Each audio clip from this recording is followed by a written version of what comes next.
Assalamualaikum warahmatullahi wabarakatuh.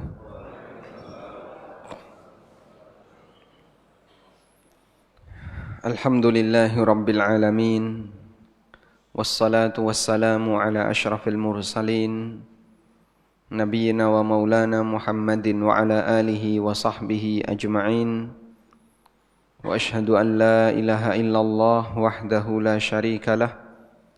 Wa ashhadu anna Muhammadan abduhu wa rasuluh sallallahu alaihi wa ala alihi wa sahbihi wa man tabi'ahum bi ihsanin ila yaumiddin.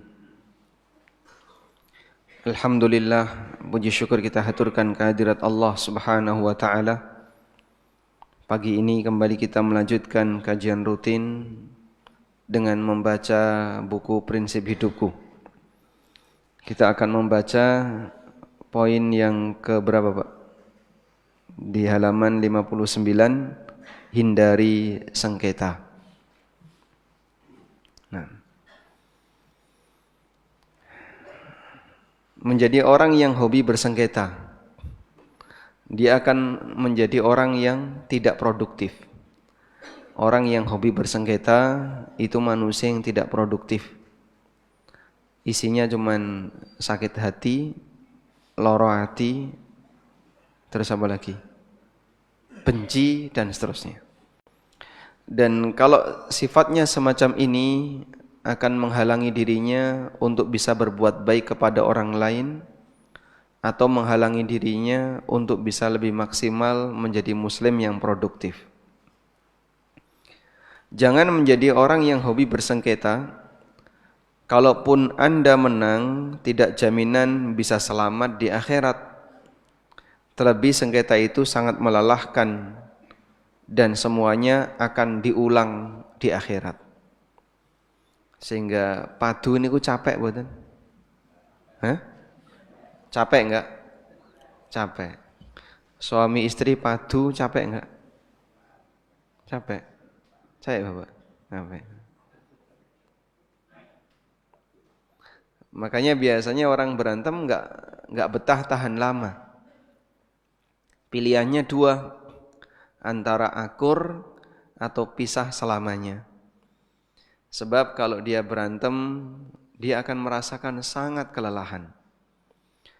Nah, lelah seperti ini ketika di dunia diulang lagi di akhirat. Sampai keadilan itu ditegakkan dengan sebenarnya. Allah Subhanahu wa taala mengingatkan kita di dalam surat Az-Zumar ayat 30-31. Innaka mayyitun wa innahum mayyitun thumma innakum yawmal qiyamati 'inda rabbikum takhtasimun. Kamu bakal mati dan mereka juga bakal mati. Kemudian kalian besok di hari kiamat akan berdebat di hadapan Rabb kalian. Sehingga kita semuanya akan berdebat di hadapan Allah Subhanahu wa taala setelah semuanya akan dihisab oleh Allah. Al-Hafidz Ibnu Katsir rahimahullah dalam tafsirnya mengatakan, ayat ini meskipun teksnya menyebutkan tentang sengketa antara orang mukmin dengan orang kafir, yang mereka nanti akan berdebat di hadapan Allah di akhirat. Siapakah yang benar akidahnya? Siapakah yang benar keyakinannya? Karena keyakinan di alam dunia ini beragam. Ya. Ada yang punya keyakinan A, punya keyakinan B, dan seterusnya. Ada yang meyakini Nabi Isa sebagai Tuhan atau anak Tuhan. Maha suci Allah Subhanahu wa taala dari apa yang mereka ucapkan. Wa qalu ittakhadhar rahmanu walada laqad ji'tum syai'an idda. Takadu samawati yatafattarna min wa tanshaqqul ardu wa takhirrul jibalu hadda an da'u lirrahmani walada. Coba kita lihat, Pak. Murkanya Allah gara-gara ada orang yang mengatakan Allah punya anak. Karena mengatakan Allah punya anak itu kriminal dalam agama. Kenapa disebut kriminal? Pelecehan terhadap kekuasaan Tuhan. Allah Subhanahu wa taala mengatakan di surat Maryam ayat 90. Takadus samawati yatafattarna minhu wa tanshaqqul ardu wa takhirrul jibalu hadda. Hampir saja langit itu runtuh. Wa tanshaqqul ardu, bumi itu terbelah. Wa takhirrul jibalu hadda, dan gunung itu takhirru haddan. Gunung itu terbang, meledak. Apa sebabnya? Anda'au lirrahmani walada. Ketika ada orang yang mengatakan, yang mengklaim Ar-Rahman punya anak. Sehingga Allah enggak ridho ketika ada orang mengatakan Allah punya anak, dan Allah berikan ancaman.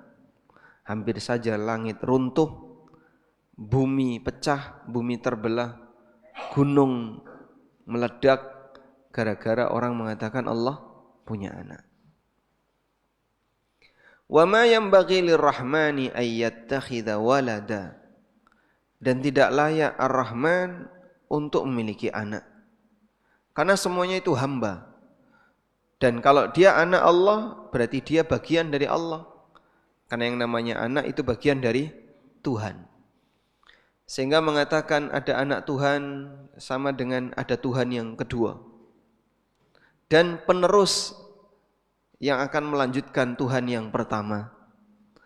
Berarti adanya anak itu mengatakan Tuhan pertama akan mati, lalu dilanjutkan oleh Tuhan penerusnya, yaitu anaknya. Apa enggak kurang ajar kayak gini? Maka Allah tegaskan, in kullu man fis samawati wal ardi illa atir rahmani abda.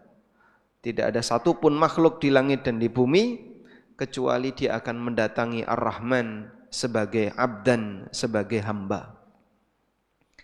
Sehingga semua makhluk ini adalah hamba Allah.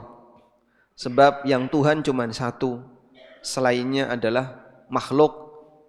Dia ciptaan Allah dan dia hamba Allah. Tidak ada makhluk yang merupakan anak Allah. Cuman begini ya. Terkadang ada sebuah kejadian yang itu sebenarnya adalah tanda kuasa Allah.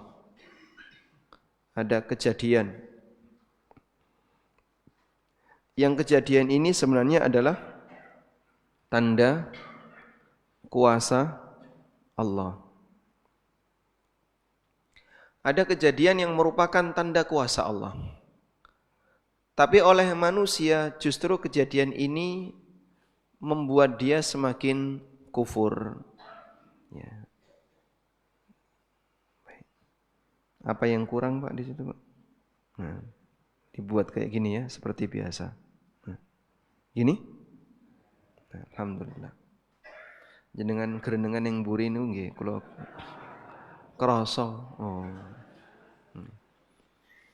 Baik.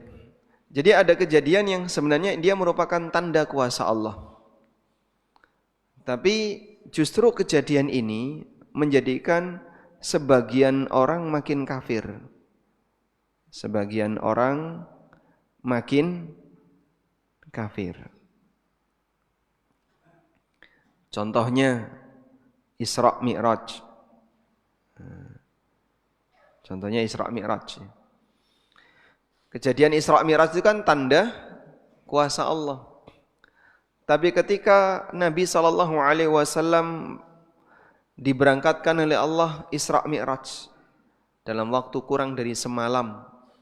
Coba Mekah, Baitul Maqdis, naik ke Sidratul Muntaha, balik lagi sampai ke Mekah sebelum subuh sudah tiba.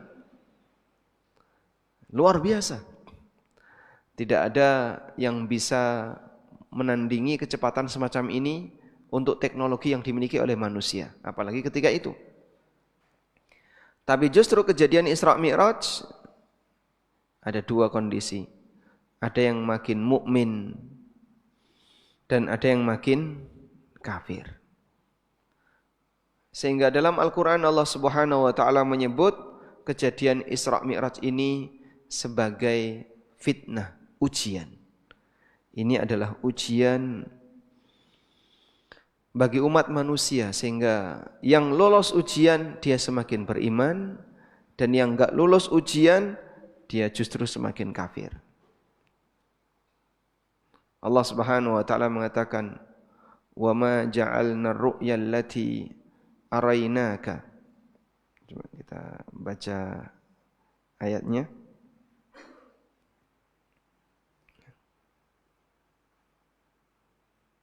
Di surat Al-Isra ayat 60 Allah berfirman, "Wa ma ja'alna ar-ru'ya allati araynaka illa fitnatan lin-nas wasy-syajaratal mal'unata fil Qur'an." Tidaklah kami jadikan ar-ru'ya allati araynaka, pemandangan yang aku tunjukkan kepadamu, dan yang dimaksud adalah peristiwa gaib yang ditampakkan oleh Allah kepada Nabi sallallahu alaihi wasallam ketika Isra Mi'raj. Illa fitnatan linnas, kecuali menjadi fitnah bagi umat manusia.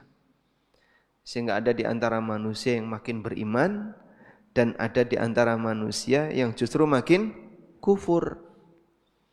Karena mereka gagal dalam menghadapi ujian semacam ini. Sekarang kita lihat penciptaan manusia. Penciptaan manusia. Ada manusia yang diciptakan oleh Allah tanpa bapak, tanpa ibu, tanpa bapak dan tanpa ibu. Siapa beliau? Adam alaihissalam. Ada manusia yang diciptakan ada bapak tanpa ibu. Siapa beliau?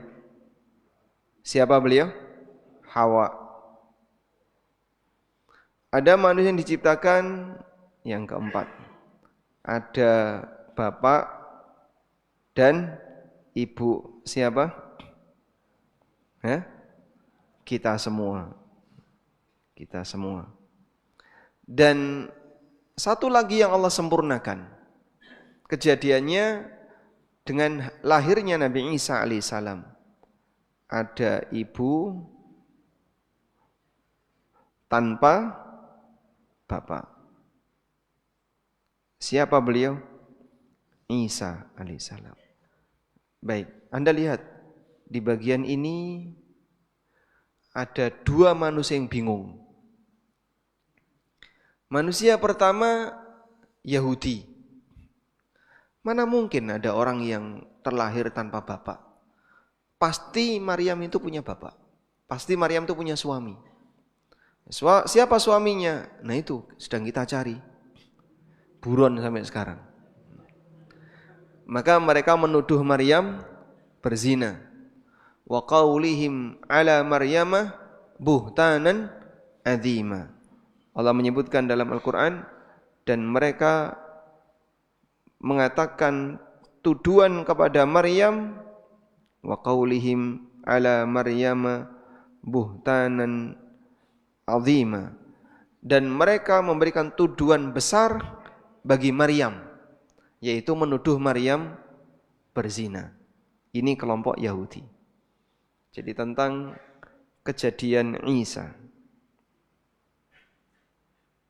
Kejadian Isa. Orang bingung yang pertama Yahudi. Nah, ini bingung ya.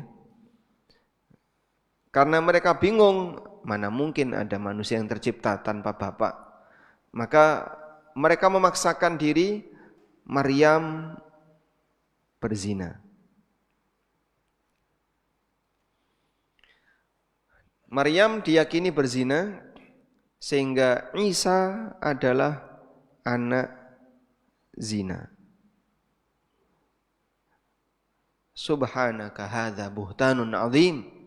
Maha suci Engkau ya Allah, ini adalah tuduhan yang besar. Padahal Maryam wanita suci. Allah sucikan kehormatan Maryam. Wa Maryam binata Imran allati ahsanat farjaha Maryam bintu Imran adalah wanita yang ahsanat farjaha, yang suci kehormatannya. Sehingga Maryam tidak pernah kawin dengan siapapun sampai mati. Radhiyallahu anha wa ardhaha. Maka dalam Al-Quran keyakinan semacam ini dibantah oleh Allah. Dikatakan apa?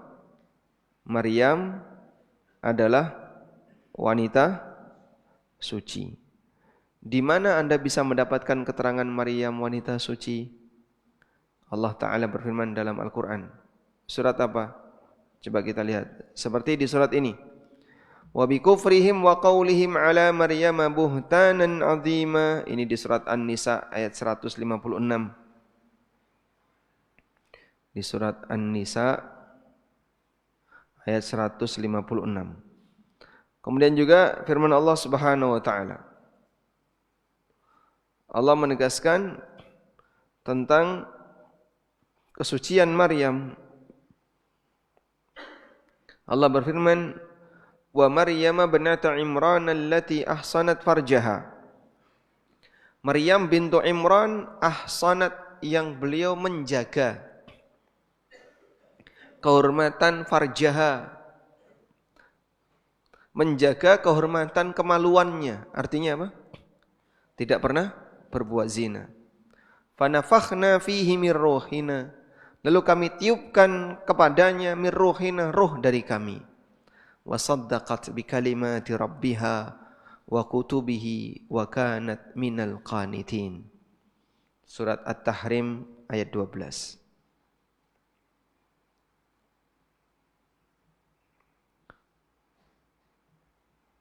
Baik. Ini kelompok pertama yang bingung dalam menyikapi kejadian Isa. Kelompok kedua yang bingung dalam menyikapi kejadian Isa adalah kelompok Nasrani. Kelompok Nasrani ini bingung, lalu mereka mengatakan bahwa Isa punya bapak, yaitu siapa bapaknya? Allah. Maka mereka menyebut Nabi Isa sebagai anak Allah. Allah Subhanahu wa taala berfirman dalam Al-Qur'an, "Wa qalatil yahudu Uzairu ibnullah wa qalatin nasara al-Masih ibnullah." Yahudi mengatakan Uzair itu anak Allah. Kalau Nasrani mengatakan Al-Masih adalah anak Allah. Ini ada di surat At-Taubah ayat 30. Sehingga baik Yahudi maupun Nasrani, mereka semuanya punya keyakinan ada Nabi yang merupakan anak Allah. Yahudi mengatakan Uzair anak Allah, Nasrani mengatakan Isa Al-Masih sebagai anak Allah. Dan Allah Subhanahu wa taala dalam Al-Quran telah mengkafirkan orang yang mengatakan seperti ini. Allah Subhanahu wa taala mengatakan, "Laqad kafara alladziina qalu innallaha huwal masih ibnu Maryam." Sungguh telah kafir orang yang mengatakan sesungguhnya Allah adalah Al-Masih bin Maryam. Kemudian di ayat yang lain Allah mengatakan, "Laqad kafara alladziina qalu innallaha tsalitsu tsalatsah." Sungguh telah kafir orang-orang yang mengatakan innallaha huwal masih ibnu Maryam. Di ayat yang lain, innallaha tsalitsu tsalatsah. Di surat Al-Maidah, laqad kafara alladziina qalu innallaha tsalitsu tsalatsah. Sungguh telah kafir orang yang mengatakan Allah adalah salah satu unsur dari Trinitas. Karena keyakinan Nasrani itu ada dua. Ada yang mengatakan Nabi Isa itu Tuhan, Allah itu sendiri adalah perwujudannya dalam bentuk Isa. Dan ada yang mengatakan Nabi Isa itu anak Allah, sehingga Allah salah satu unsur dari Trinitas. Tuhan Bapa, Tuhan Ibu, dan Tuhan Anak. Wa ma min ilahin illa ilahu wahid. Padahal tidak ada Tuhan kecuali Tuhan yang esa. Wa illam yantahu amma yaqulun. Kalau mereka tidak berhenti dari apa yang mereka ucapkan, la yamassannal ladzina kafaru minhum adzabun alim, maka orang kafir di antara mereka akan mendapatkan azab yang menyakitkan. Demikian penegasan yang disebutkan dalam Al-Qur'an. Baik. Lalu Nabi Isa itu statusnya apa, Pak? Nah, disinilah orang mukmin dapat hidayah. Yang ketiga, Muslim. Muslim enggak bingung. Mereka dapat hidayah. Sehingga bisa memahami kejadian dengan benar. Fenomena ini dia pahami dengan benar. Bagaimana keyakinan Muslim? Allah kuasa untuk menciptakan manusia tanpa bapak, sebagaimana Allah kuasa menciptakan manusia tanpa bapak dan tanpa ibu. Satu itu ya. Allah kuasa apa? Menciptakan manusia tanpa siapa? Tanpa bapak. Sebagaimana Allah kuasa untuk apa? Menciptakan manusia tanpa bapak dan ibu. Tanpa bapak dan tanpa ibu. Karena Yahudi mengakui Adam diciptakan tanpa bapak tanpa ibu. Nasrani juga mengakui Adam tercipta tanpa bapak dan tanpa ibu. Lah kenapa kamu bingung terhadap Isa? Oleh karena itu Allah tegaskan dalam Al-Quran, Inna mathala Isa kamathali Adam khalaqahu min turabin thumma qala lahu kun. Sesungguhnya perumpamaan Isa itu sebagaimana yang terjadi pada Adam. Khalaqahu min turabin di surat Ali Imran ayat 59. Inna mathala Isa kamathali Adam. Kejadian Isa itu kan sama sebagaimana Adam.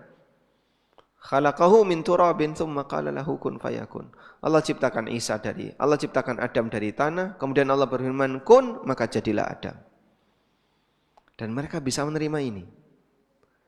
Mereka bisa menerima keyakinan bahwa ada manusia tercipta tanpa bapak, tanpa ibu.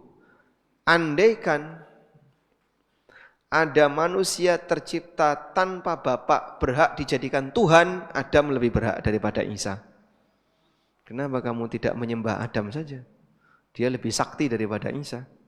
Isa punya ibu, Adam enggak punya ibu.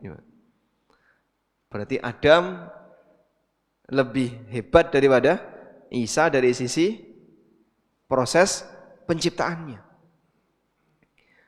Tapi tidak ada yang menuhankan Adam. Seharusnya kalian menuhankan Adam. Itu lebih masuk akal daripada menuhankan Isa. Karena kalau menuhankan Isa itu lebih tidak masuk akal. Dia punya ibu. Tapi Adam tidak punya bapak, tidak punya ibu.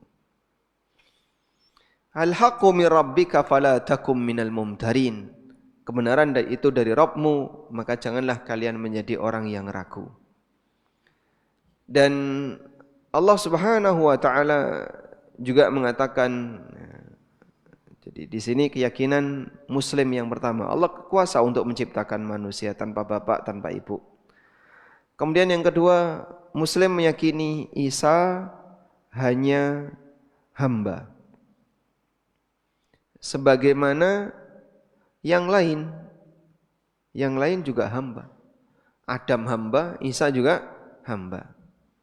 Allah Subhanahu wa taala berfirman, "In huwa illa 'abdun an'amnahu."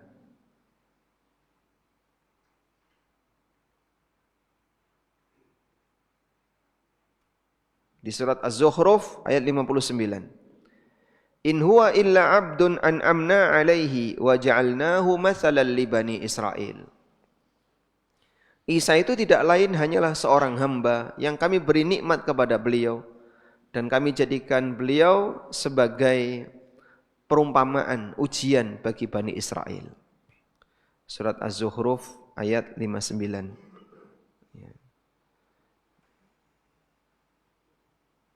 Az-Zukhruf Ayat berapa tadi? Ayat 59. Baik. Keyakinan kita tentang Isa yang lain apa, Pak? Isa adalah Rasul. Isa adalah Rasul Allah, utusan Allah. Mal Masihu Isa bin Maryam illa rasulun qad khalat min qablihi rusul wa ummuhu siddiqah kana ya'kulanit ta'am. Wa ummuhu siddiqah. Allah menegaskan, Mal Masihu bin Maryam illa rasulun qad khalat min qablihi rusul. Al-Masih bin Maryam itu tidak lain hanyalah seorang rasul. Beliau itu utusan Allah. Qad khalat min qablihi rusul, dan sudah ada banyak utusan Allah sebelum Al-Masih. Anda catat ini Al-Maidah ayat 75.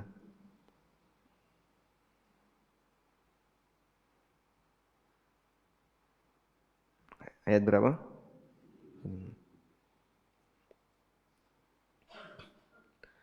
Keyakinan-keyakinan seperti inilah yang diajarkan dalam Al-Quran.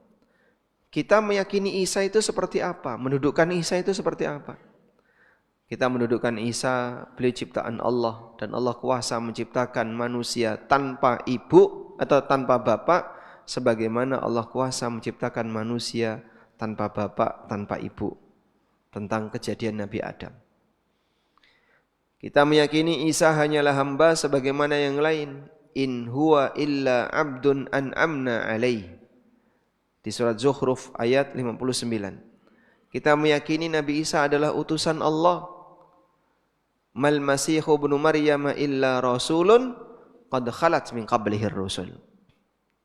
Maka kalau ada orang yang mempertanyakan, ada orang bertanya, tapi Nabi Isa kan bisa menghidupkan orang mati, bisa menyembuhkan orang sakit, bisa menyembuhkan orang buta. Dulu Nabi Musa juga punya kemampuan seperti itu. Tongkatnya bisa jadi ular, membelah lautan. Kemudian apa lagi? Memancarkan air dari batu. Nabi Muhammad SAW juga bisa membelah bulan, mengeluarkan air dari tangan. Lalu batu bisa nangis, bisa sujud kepada beliau. Pelepah kurma nangis, benda mati bisa hidup. Kalau Nabi Isa kan pernah hidup, mati, hidup. Nabi Muhammad SAW benda mati yang gak pernah hidup jadi hidup. Lebih hebat mana kalau masalah mukjizat? Kenapa kamu tidak menuhankan Nabi Muhammad SAW? Kalau masalah kekuatan mukjizat, maka Allah Ta'ala ngasih arahan. Para Rasul punya seperti itu sebagai apa? Mukjizat. Bukan sebagai sifat kalau mereka adalah Tuhan. Itu mukjizat yang Allah berikan kepada mereka. Sebagai bukti kalau mereka adalah utusan Allah. Mal Masihu bin Maryam illa Rasul. Di ayat yang lain Allah mengatakan, wa ma Muhammadun illa Rasul. Tidak lain Muhammad hanyalah seorang Rasul. Pernyataannya sama. Mal Masihu bin Maryam illa Rasul. Wa ma Muhammadun illa Rasul qad khalat min qablihi rusul. Coba ayatnya ditulis ya Pak. Kalimatnya Mal Masihu bin Maryam illa Rasulun qad khalat min qablihi rusul. Coba kita bandingkan dengan Nabi Muhammad SAW. Wa ma Muhammadun illa Rasul qad khalat min qablihi rusul. Wa ma Muhammadun illa rasulun qad khalat min qablihi rusul. Muhammad tidak lain hanyalah rasul dan sudah ada para rasul sebelumnya. Yang satu dijadikan Tuhan, yang satu diremehkan. Dua nabi yang mengalami kasus ekstrim. Ada dua nabi yang mengalami kasus ekstrim. Yang disikapi ekstrim. Nah, mereka itu ekstremis ya. Londo nih melihat orang muslim sebutannya apa? Ekstremis. Ada yang nabinya dijadikan sebagai Tuhan atau anak Tuhan. Ada yang nabinya dijadikan sebagai bahan pelecehan, dilecehkan, disebut sebagai orang gila, disebut sebagai anak zina, disebut sebagai gembala tersesat, dan seterusnya.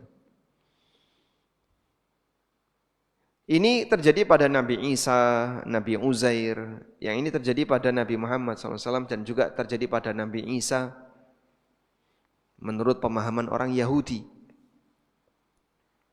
Maka Allah tunjukkan dua Nabi, yaitu Nabi Isa dan Nabi Muhammad alaihi wassalatu wassalam, mengalami kondisi semacam ini. Yang satu dijadikan anak Tuhan atau dijadikan Tuhan, ada dua keyakinan tadi. Yang satu dijadikan sebagai orang yang ditolak, dilecehkan, disebut orang gila, pendusta, dan seterusnya. Subhanallah, hadza buhtanun azim. Maha suci Allah, ini adalah kedustaan yang besar. Baik. Terus sikap yang benar gimana? Seperti ikrar kita. Wa asyhadu anna Muhammadan abduhu wa rasuluh. Padahal dua ini yang benar adalah mereka hamba. Mereka utusan Allah. Mereka adalah abduhu wa rasuluhu. Nabi Isa adalah hamba dan Nabi Isa adalah utusan Allah. Allah Subhanahu wa taala menyebut Nabi Muhammad SAW sebagai hamba. Beliau bisa mati, dan sebagaimana orang Nasrani menyebut Nabi Isa sebagai anak Tuhan, padahal yang benar itu hamba, dan Nabi Isa bisa mati. Afa immata au qutilan qalabtum ala aqabikum. Apakah kalau Nabi Muhammad mati kalian akan murtad? Wa may yanqalib ala aqibai fala yadurrullaha syai'a. Yang murtad tidak merugikan Allah sama sekali. Mau murtad mau beriman tidak merugikan Allah sama sekali. Nah, prinsip-prinsip akidah semacam ini banyak sekali dalam Al-Qur'an. Karena sengketa ini berkepanjangan. Dalam sejarah perjalanan agama, sengketa ini terus ada. Dari dulu sampai sekarang, dan besok akan diulang. Innaka mayyitun wa innahum mayyitun thumma innakum yaumal qiyamati inda rabbikum tahtasimun. Kita bakal mati dan mereka bakal mati. Terus nanti kita akan debat di hari kiamat. Siapakah yang benar? Apakah Nabi Isa itu anak Tuhan ataukah hamba ciptaan? Maka sengketa semacam ini nanti akan diulangi di yaumil qiyamah.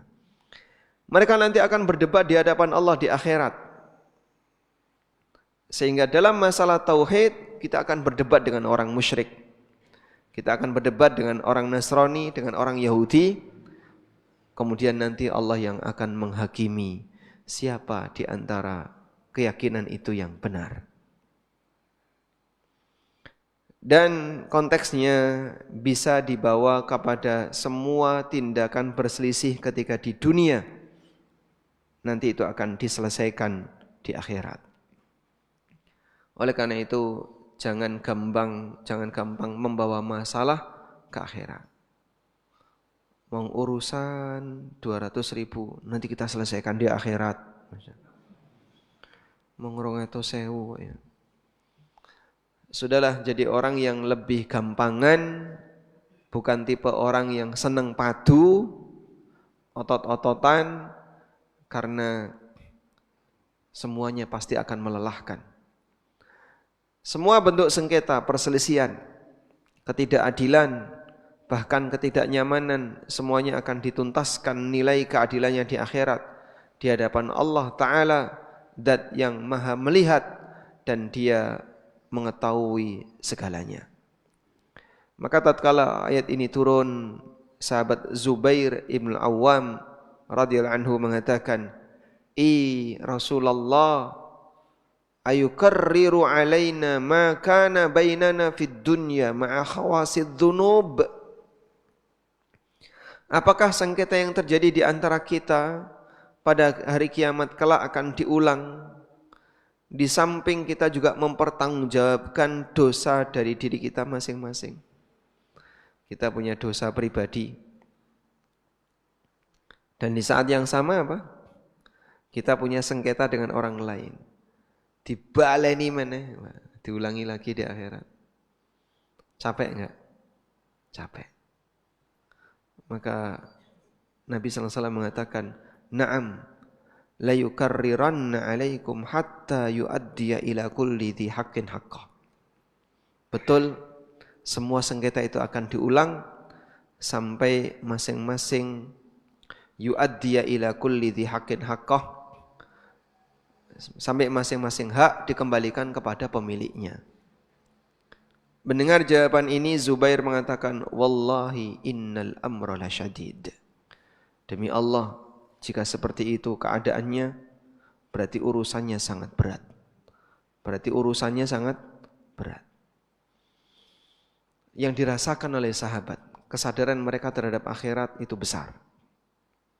Sehingga ketika mereka diberitahu semacam ini, muncul rasa takut. Betapa ngerinya dan gentingnya suasana ketika itu, maka sekali lagi, jangan jadi orang yang suka padu. Berantem itu menang jadi arang, kalah jadi asap. Jadi apa? Asap abu? Abu. Sehingga siapapun pasti rugi. Coba begini Pak ya. Kalau jenengan kagungan putra, anak satu, anak pertama berantem dengan anak kedua. Mau siapapun yang menang, yang rugi siapa? Anaknya. Anak pertama yang menang, yang kalah anak kedua. Anak kedua, apakah anak jenengan? Anak saya. Maka yang rugi siapa? Orang tuanya. Anak kedua yang menang, nah anak pertama juga anak saya. Yang rugi orang tuanya. Maka ketika dua anak berantem, kira-kira orang tua dukung yang mana? Kalau jenengan punya dua anak berantem, jenengan dukung yang mana?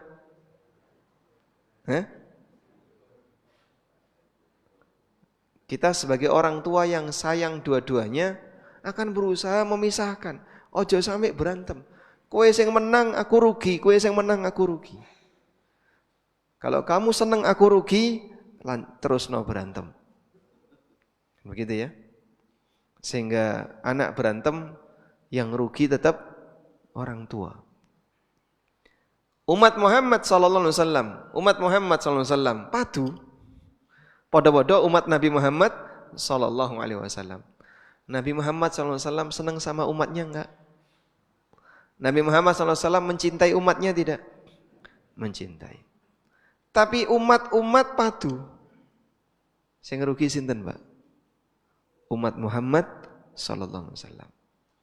Makanya kenapa kita diajarkan untuk hidup rukun, damai, rukun, gawe, santoso, nggih. Bisnya sudah enggak ada itu ya. Pernah ngalami bis ras? Oh enggak, insyaallah. Berarti masih muda ya. Jadi kita kenapa diajarkan untuk rukun? Agar kita bisa lebih produktif. Karena kalau berantem padu, ini umat Muhammad SAW, yang ini juga umat Muhammad SAW, berantem, yang rugi umat Muhammad SAW. Maka nggak kebayang ketika manusia itu senang berantem. Coba lihat ini ya. Kita bisa bayangkan, tatkala memiliki sengketa di dunia dengan orang lain, energi kita akan bisa terkuras. Dada kita terasa sesak, dan pikiran jadi tidak fokus. Isine mong grundel. Suami istri sedang melakukan perjalanan. Suaminya jadi sopir, istrinya jadi kernet. Masa kernet? Suaminya jadi sopir, istrinya jadi pendamping sopir. Ini pilot, ini co-pilot. Ini pilotnya, ini co-pilot ya. Sudah? Lalu terjadi perbedaan pendapat. Belok kanan atau belok kiri? Jadi perbedaan pendapat, istrinya usul belok kiri, suaminya pengennya belok kanan. Nanti kalau kanan macet, nah kiri juga bisa jadi macet. Wes tok kowe melu aku wae.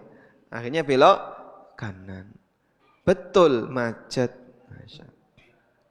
Sudah? Kira-kira apa istri jenengan komentar apa, Pak?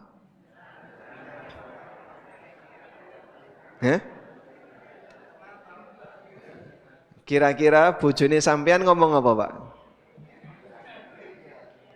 Dadi wong lanang ngeyel. Ya wis tak dadi wong wedok. Coba mau nurut aku, orang macet. Nah, siapa tahu kalau ke kiri juga macet. Akhirnya mereka berantem. AC mobil itu low, dinginnya di bawah 18 derajat. Anginnya full, tapi rasane kenapa? Padu. Satu mobil, satu kendaraan padu. Walaupun AC mobil sudah full dingin, anginnya maksimal, tetap rasane panas. Pernah kayak gitu, Pak? Oke. Demikianlah yang terjadi kalau dalam satu rumah tangga isine padu. Maka tolong dijaga baik-baik, Pak ya.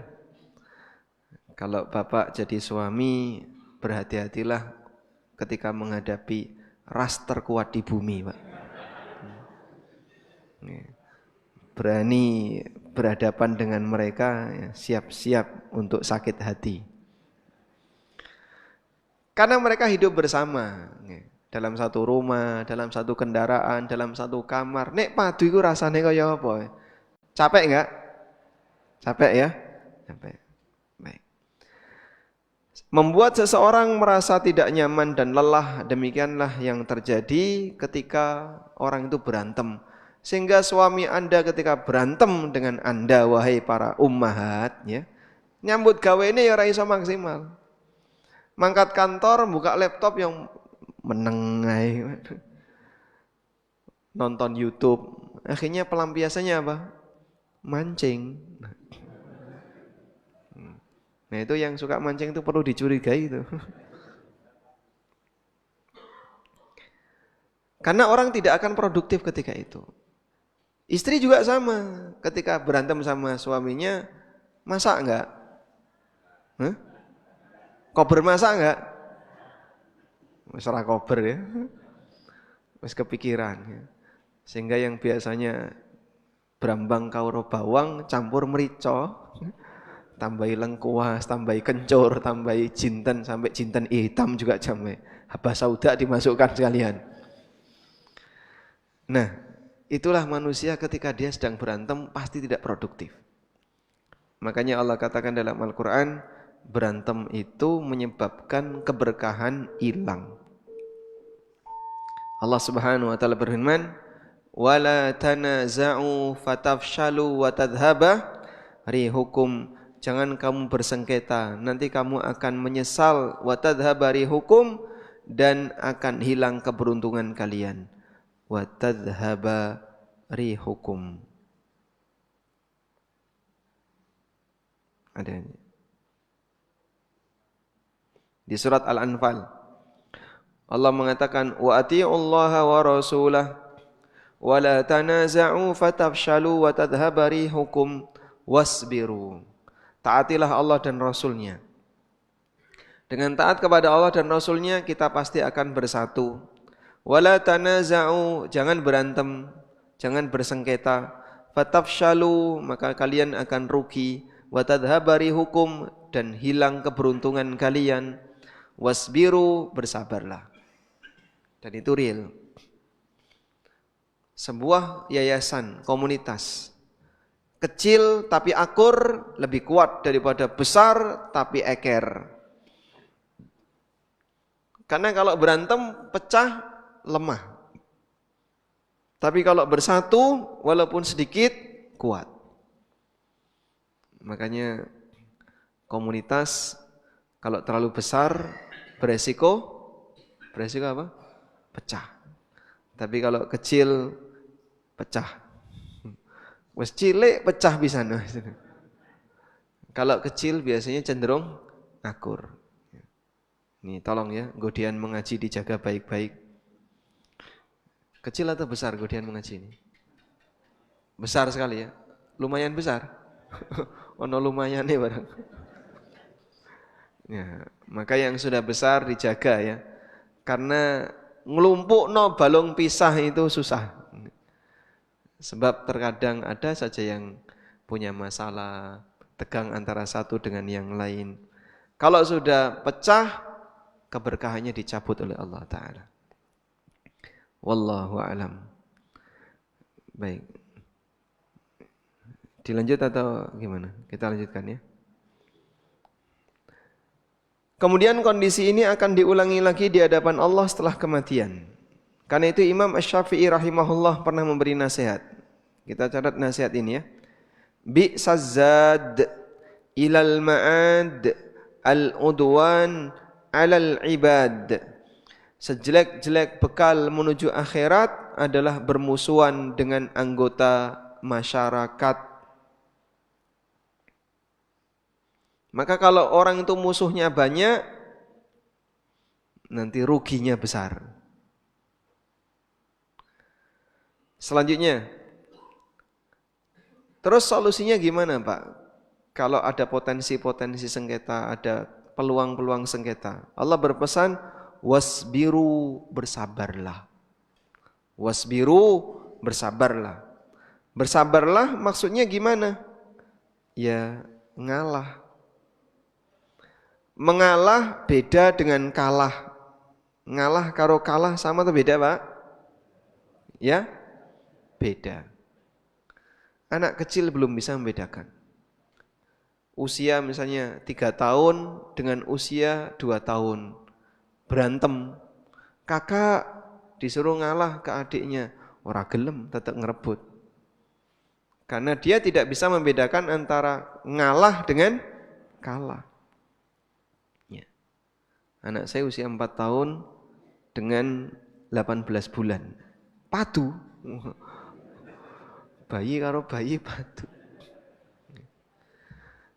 Yang kakak nggak mau ngalah, walaupun udah diberitahu, tapi kan nggak ngerti. Makanya kalau wong gede kok podo koyo ngene, berarti gawan bayi durung hilang. Biasanya kalau suami istri padu, yang ngalah siapa Pak? Yang ngalah siapa Pak? Suami. Kalau menurut ibu-ibu yang ngalah siapa Bu? Istri. Terjadi perbedaan pendapat ini. Mengalah untuk resiko kerugian yang tidak membuat Anda menderita bisa jadi semakin mengangkat derajat Anda di mata para hamba. Maka saat Bapak berantem sama istri, kok Bapak ngalah, insya Allah nanti ditambah. Setuju nggak?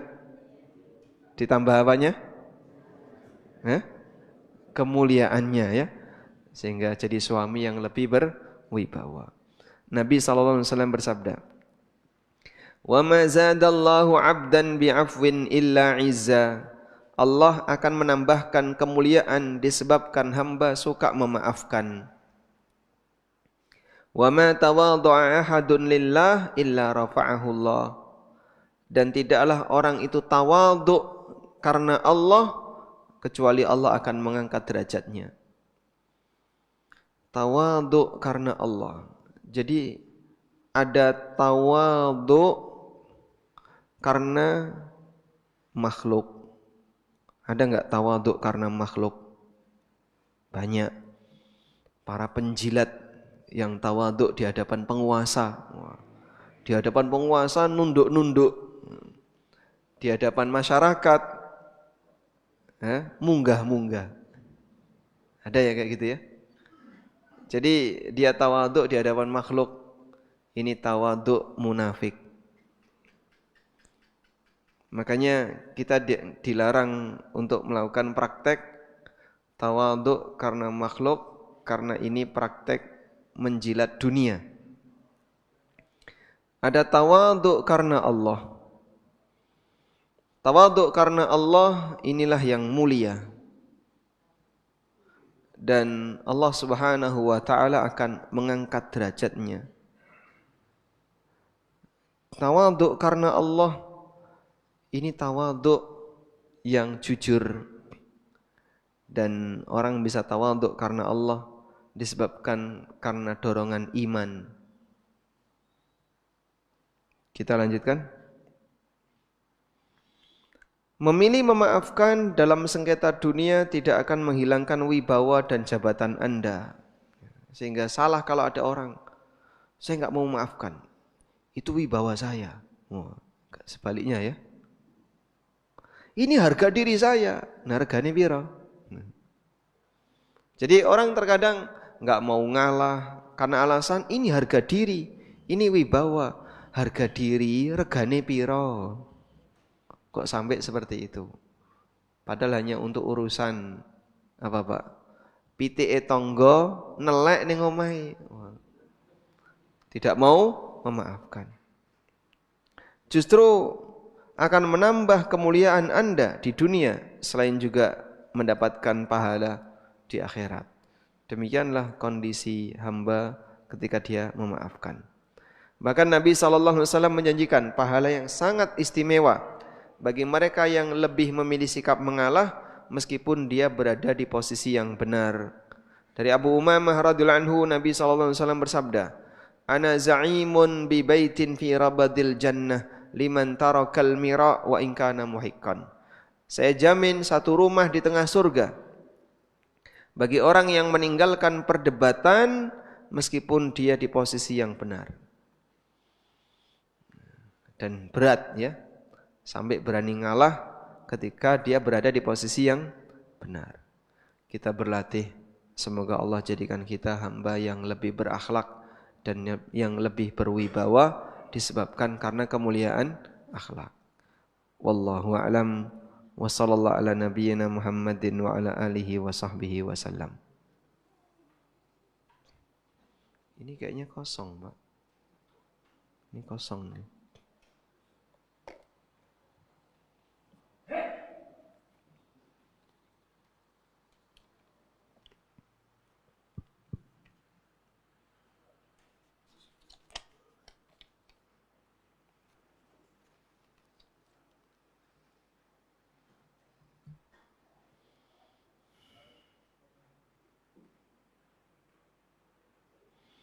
Assalamualaikum. Waalaikumsalam. Manusia akan dipanggil ke surga sesuai ahlinya. Tapi kalau ada nenek-nenek ahli ibadah, setiap hari sholat duha, tahajud, zikir pagi petang, baca Al-Quran 1 juz lebih, infak tiap hari, durhaka sama suami. Alasannya tidak jelas, tidak cinta. Bagaimana? Mohon penjelasannya. Masya Allah. Ini curhat ini ya.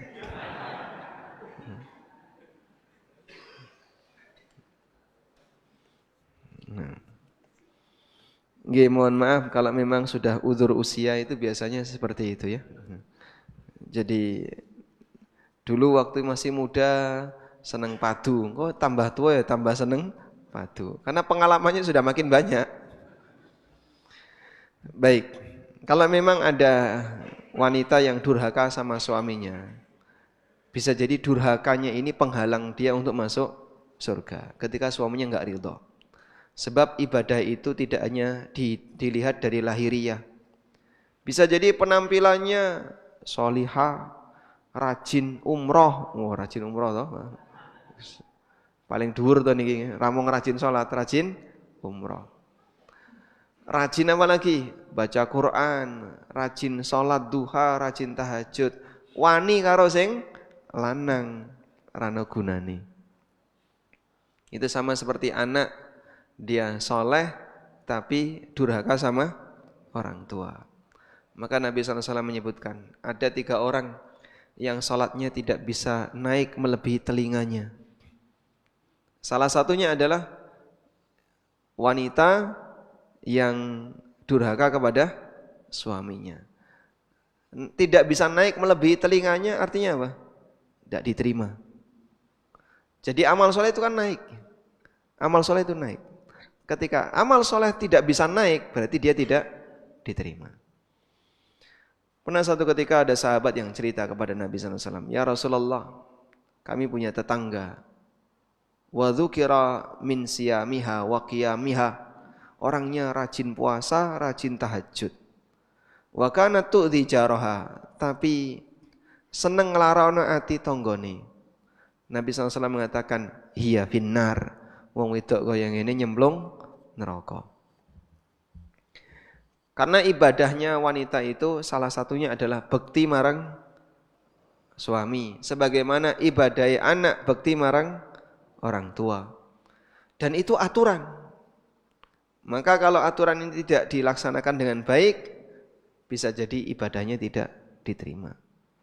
Karena itu Nabi SAW menyebutkan, ibu-ibu ya, yang rajin tahajud, rajin puasa sunnah, rajin sedekah, rajin baca Quran, yang rajin sholat duha. Sudah? Andaikan ini tidak dilakukan, tapi melakukan yang sebelahnya. Sebelahnya ini apa Pak? Saya sebutkan. Nabi SAW bersabda, "Idza shallatir mar'atu khamsaha wa shamat syahraha wa ahsanat farjaha wa ata'at ba'laha dakhalatil jannata min ayyi babin sya'at." Kalau ada wanita yang menjaga salat 5 waktu, puasa Ramadan, menjaga kehormatan dia dan mentaati suaminya, boleh masuk surga dari pintu arah manapun. Walaupun tidak rajin ibadah, tidak rajin tahajud, tidak rajin salat duha, tidak rajin baca Quran, tidak rajin sedekah. Walaupun, tapi yang ini dijaga. Kata Nabi SAW, dia boleh masuk surga dari pintu arah manapun. Maka ciri wanita solehah gimana? Fassalihatu qanitatun hafidhat. Wanita solehah itu definisi dalam Al-Quran, qanitat, wanita yang taat. Taat kepada Allah dan Rasulnya, taat kepada suaminya. Sebab ibadah wanita lebih terbatas. Maka ada ibadah yang jadi kunci. Nah, kuncinya ternyata di sini. Maka Anda bisa lihat Khadijah radhiyallahu anha itu dukungan beliau kepada suaminya luar biasa. Dan itulah yang membuat cintanya Nabi SAW kepada Khadijah tidak luntur walaupun orangnya sudah lama meninggal. Sampai membuat Aisyah cemburu. Sing urip sampai cemburu kepada yang sudah mati. Maka bisa enggak Anda menjadi seorang wanita yang selalu mulia di hati suaminya, dengan lebih mengedepankan prinsip saya pingin seperti yang disabdakan Nabi SAW, masuk surga dari pintu manapun. Wallahu a'lam. Assalamualaikum. Waalaikumsalam. Apakah ain bisa menyerang usaha seseorang? Dan bagaimana cara membersihkan ain tersebut? Kemudian berhubungan dengan ain, mengapa seorang yang sering mengupload fotonya tidak terkena ain, sedangkan ada beberapa orang yang terkena ain? Tidak semuanya bisa kena ain, hanya gara-gara ada video kena ain, nanti semua syekh kena ain itu. Nah, banyak video masyayikh yang bahkan lebih banyak daripada video-video yang lain. Gambarnya Syekh bin Bas itu ada di mana-mana. Video beliau juga banyak, masyayikh yang lain juga banyak. Kalau kemudian tampil di depan takut gara-gara kena ain, nanti ketika khutbah di balik pintu. Saya enggak mau tampil di depan Pak, ada banyak orang, nanti saya kalau tampil di depan dilihatin banyak orang kena ain. Nah, kadang orang terlalu sensitif dengan yang namanya ain. Betul ain itu ada, tapi tidak bisa sembarangan terjadi. Terus penyebab ain itu apa? Pandangan hasad, pandangan takjub, gumun. Sehingga tidak semua pandangan bisa menyebabkan ain. Ketika khutbah, dia di depan banyak orang, dilihat banyak orang enggak? Sak masjid lihat dia. Apakah gara-gara itu terus khatib kena ain? Ras itu khutbah nanti. Khutbah Id yang lihat lebih banyak. Apakah gara-gara itu terus kena ain? Maka tidak ada sholat Id nanti. Sehingga tidak semua yang tampil di muka kemudian tertahan gara-gara ain. Anda lihat saya semuanya ya. Saya lihat Anda semuanya. Kuat-kuatan mata. Enggak kayak gitu ya. Terus gimana Pak? Ada yang terkena ain, ada yang tidak terkena ain. Semuanya kembali kepada takdir Allah Subhanahu wa taala. Tapi kalau terkena ain maka bisa diobati. Meskipun kita tidak boleh suudzon tanpa bukti. Misalnya, kok daganganku rapayu ya? Jangan-jangan kena ain. Coba dicek dulu. Wis kadaluarsa kayak gini kok kon payu. Jadinya kadang dia sudah suudzon sama orang padahal sebenarnya dia sendiri yang mungkin kurang maksimal ketika berdagang. Wallahu a'lam. Baik, demikian yang bisa kita sampaikan. Semoga bermanfaat. Wassallallahu ala nabiyyina Muhammadin wa ala alihi wa sahbihi wasallam. Wa akhiru da'wana alhamdulillahi rabbil alamin. Wassalamu alaikum warahmatullahi wabarakatuh.